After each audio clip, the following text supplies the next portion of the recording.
Bienvenue dans cette nouvelle vidéo. Aujourd'hui, je vais te parler du syndrome de l'incompétent inconscient. Dans une vidéo précédente, on avait parlé de l'inverse, on avait parlé du syndrome du compétent inconscient, c'est-à-dire quelqu'un qui ne sait pas qu'il est compétent, ce qui nous renvoie au syndrome de l'imposteur. Aujourd'hui, on va voir le profil inverse, c'est-à-dire la personne qui se surestime et pense avoir des compétences mais de manière donc elle n'a pas et de manière inconsciente, elle ne se rend pas compte. Et donc ce syndrome-là nous renvoie au syndrome Dunning-Kruger. Donc le syndrome Dunning-Kruger, c'est un biais de cognitif qui fait que les gens pensent connaître un sujet alors qu'en fait, ils ne le connaissent pas, ils ne maîtrisent pas le sujet. Et pourtant, dans leur façon de s'exprimer, dans leur façon de présenter le sujet, on a l'impression qu'ils ont de l'assurance, et c'est souvent le cas, hein, c'est l'image qu'ils donnent, mais en réalité, quand on regarde et quand on vérifie, on s'aperçoit qu'en fait, ils ne maîtrisent pas du tout le sujet.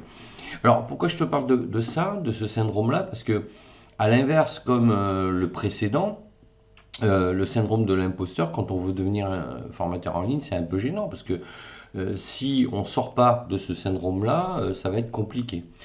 Mais à l'inverse, si on se surestime, si on pense être capable de, mais qu'on n'a pas les connaissances, les compétences réelles pour devenir formateur en ligne, ben, à un moment donné, ça va devenir compliqué. Alors, ça ne veut pas dire que on peut se lancer dans des nouvelles activités en étant motivé et en ayant confiance en soi. Il ne faut pas confondre la confiance en soi et l'effet Dunning-Kruger, d'accord? L'effet Dunning-Kruger, c'est juste en fait, d'en prendre conscience, de se poser les bonnes questions. On peut tout à fait avoir confiance en soi, mais réfléchir sur un projet, sur un sujet et se poser les bonnes questions. Et se dire, bon, moi j'ai pas peur d'y aller, j'ai pas peur de le faire, mais bon, pour y arriver, pour me donner toutes les chances d'y arriver, à un moment donné, il va falloir que j'acquière telle compétence, que je me forme, que je lise tel livre, tel document, etc., etc. Donc voilà, le syndrome donc de l'incompétent inconscient, c'est un biais donc de cognitif hein, qui nous renvoie à l'effet Dunning-Kruger. Et la plupart des gens qui sont frappés de ce syndrome-là, souvent n'ont pas conscience qu'en fait, mais elles peuvent être hors sujet et elles peuvent justement causer des torts puisque bon, elles délivrent en fait des informations qui sont fausses tout simplement. Et parce que là, c'est un peu ce que je disais dans une autre vidéo, il ne faut pas confondre une information et une connaissance. Parce qu'une information, elle peut être vraie, je ne sais pas moi, elle peut être vraie le 10 décembre par exemple. Mais cette même information, autant le 12 décembre, elle devient fausse, parce que les événements ont changé et ont évolué.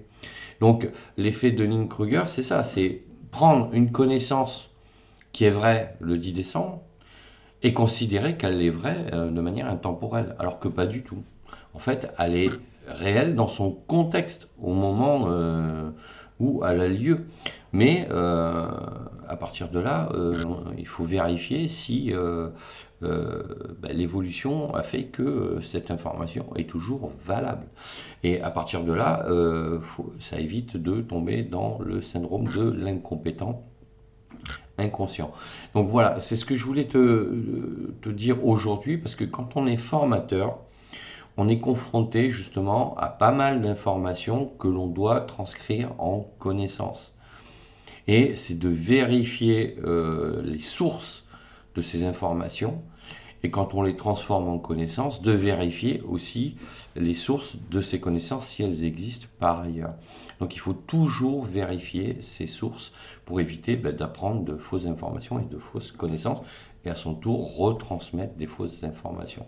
Donc voilà ce que je voulais te dire sur ce syndrome, parce que ça fait partie du métier de formateur en ligne, alors de tous les métiers bien évidemment, mais comme sur ma chaîne moi je parle de ce métier-là, je voulais l'évoquer avec toi. Donc si tu as déjà été confronté à ce type de situation, que tu ne t'en es pas rendu compte dans un premier temps, et que avec le temps justement tu t'es aperçu que tu t'étais trompé, que tu avais donné plutôt ton avis que des connaissances réelles, ben, n'hésite pas à me le dire en commentaire, à mettre un pouce bleu vers le haut, à t'abonner à la chaîne. Et puis sache ben, que justement tu peux télécharger gratuitement mon guide devenir formateur en ligne sur mon blog Cap sur vous. Tu as tous les liens dans la description de la vidéo. Je te dis à bientôt pour d'autres sujets. D'ici là, porte-toi bien. Ciao, ciao.